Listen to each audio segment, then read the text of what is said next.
Isaías, quiero que lo lea, por favor. Isaías, capítulo número 51. Habla de que Dios va a cambiar nuestro desierto en paraíso y nuestra soledad en huerto de Jehová. Así que yo declaro esa palabra sobre usted en esta mañana. Isaías 51, versículo número 3 dice: ciertamente consolará Jehová a Sión. Ese Sión puede cambiarlo por su nombre y apropiarse de un versículo que puede ser para usted durante estos días. Ciertamente consolará Jehová a Sión, consolará todas sus soledades, y cambiará su desierto en paraíso y su soledad en huerto de Jehová. Se hallará en ella alegría y gozo, alabanza y voces de canto. Amén. Dios va a cambiar tu desierto en paraíso y tu soledad en huerto de Jehová. Se hallará en ti alegría, gozo, alabanza, voces de canto. En vez de la voz de tristeza, la voz de amargura, la voz de lástima, se escuchará voces de cántico que saldrán de tu boca. Y el versículo 11 dice, ciertamente volverán los redimidos de Jehová. Volverá nación llorando y lamentando. Dice así, dice: volverá nación cantando, y gozo perpetuo tendrán sobre su cabeza. Tendrán gozo y alegría, y el dolor y el gemido huirán. Así que yo declaro que gozo perpetuo Dios colocará sobre tu cabeza, que tendrás gozo y alegría, y el dolor y el gemido que te acompañaba por muchos años en tu vida huirán delante de ti cuando vean el gozo de Dios, que a pesar de tus pruebas Él te llena de gozo y de esperanza. Amén. Y estamos hablando en el domingo anterior, iniciamos un tema acerca de los dones del Espíritu Santo. Queremos dejar la ofrenda al final, y yo quiero que vayamos una vez más a la Biblia. Primera carta a los Corintios, capítulo número 12, que es el tema que estamos estudiando. Y vamos a estar con este tema importante acerca de los dones del Espíritu Santo, como va a aparecer allí en el telón, y usted lo va a poder tener en cuenta y tenerlo claro. Primera de Corintios, capítulo número 12, versículo número 1. Escucha lo que dice la Escritura, como leíamos el culto pasado. Así que hoy vamos a hablar otro tema, porque dijimos que no podemos hablar de los dones si no conocemos a quien da los dones. Y los dones los da el Espíritu Santo. Amén. Y así que antes de hablar de los dones del Espíritu, que vamos a abarcar algunos domingos para hablar de este tema de los dones del Espíritu Santo, yo quiero decirle que no podemos hablar de los dones sin antes hablar de aquel quien da los dones, quien es el Espíritu Santo. Y el versículo 1 de Primera de Corintios, capítulo número 12, dice la palabra del Señor: no quiero, hermanos, que ignoréis acerca de los dones espirituales. No se puede ignorar esto. Versículo número 4: ahora bien, hay diversidad de dones, pero el Espíritu es... ¿quién es el Espíritu? El mismo.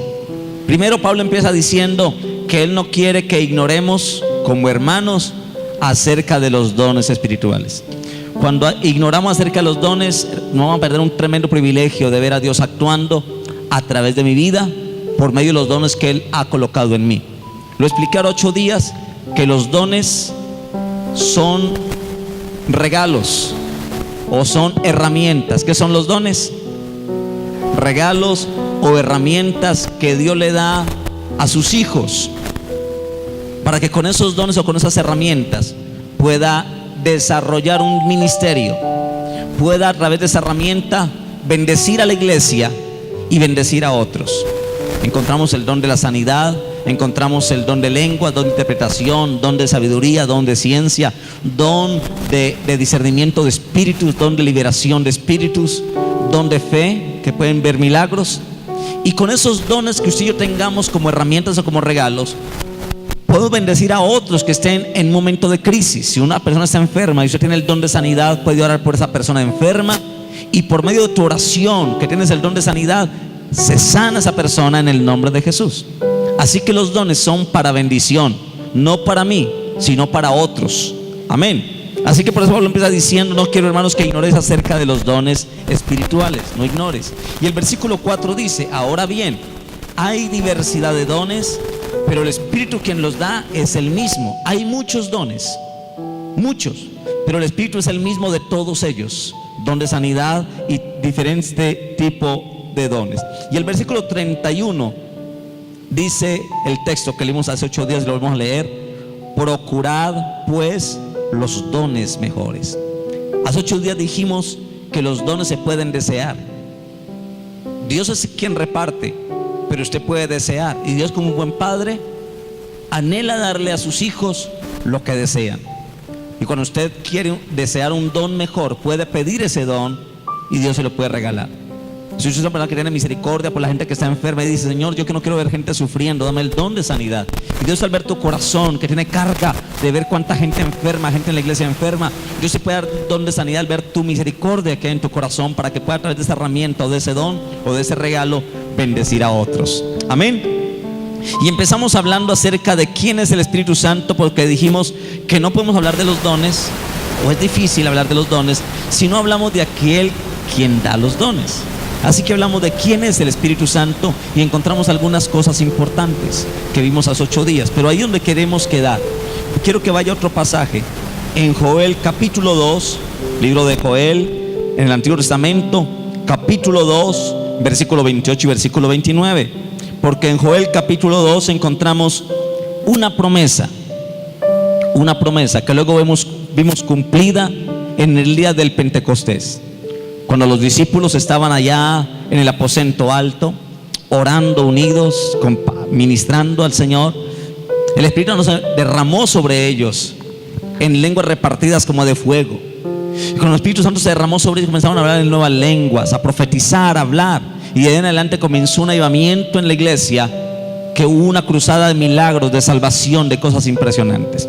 Pero quiero que leamos la promesa en esta mañana de Joel capítulo 2, versículo 28 y 29. Y dice la palabra del Señor lo siguiente: y después de esto, ¿qué dice el texto?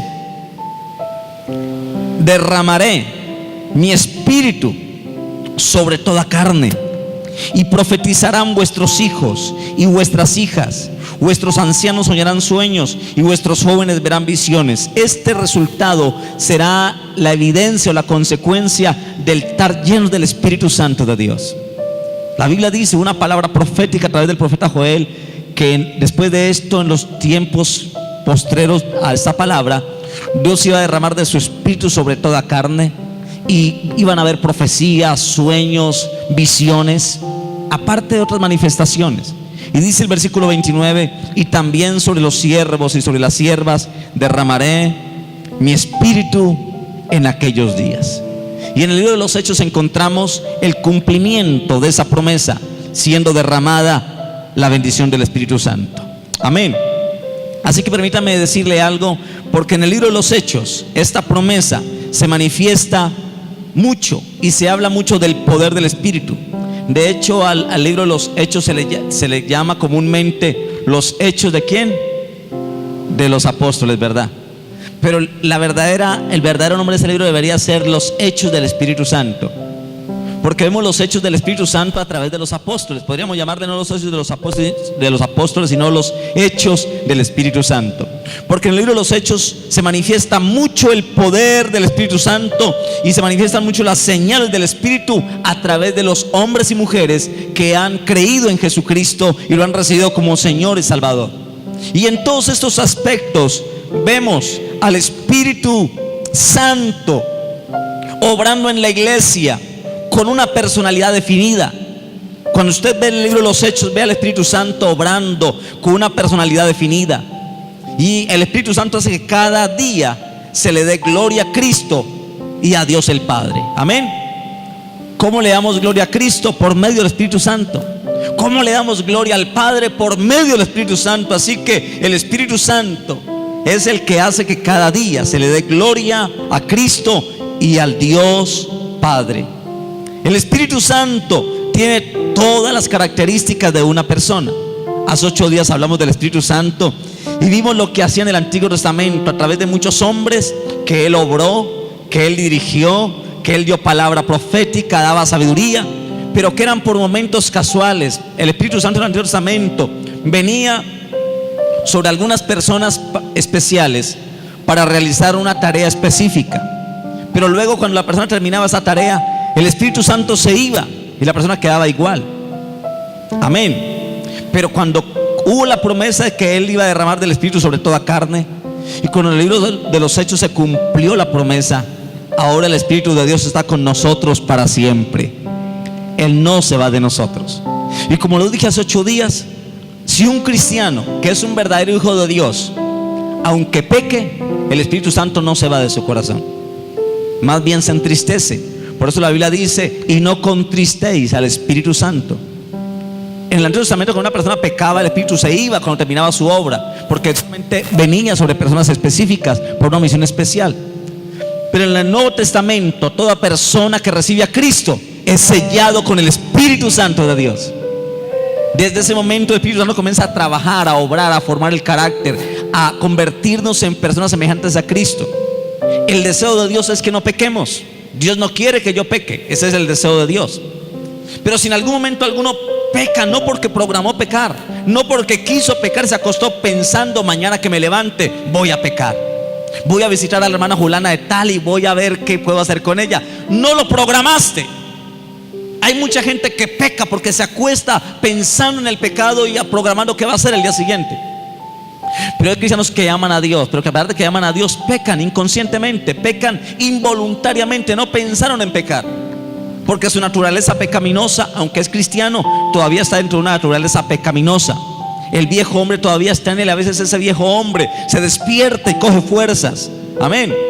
Ese viejo hombre que fue crucificado a veces se baja de la cruz y se revive, y viene la tentación, y vienen debilidades y momentos en que uno siente la presión tan fuerte de la carne y del mundo. Pero si yo o usted llegara a pecar y usted es un verdadero hijo de Dios, el Espíritu Santo no te va a abandonar. Él seguirá allí dentro de ti. ¿Qué ocurre con el Espíritu Santo cuando una persona peca? Él es una persona, y la Biblia lo demuestra y lo define como un ser lleno de plena personalidad. Cuando una persona peca, lo que hace el Espíritu Santo es que se entristece, se apaga, se enfría, y puede estar allí dentro de mí o dentro de ti, queriendo hacer muchas cosas a través de ti, manifestar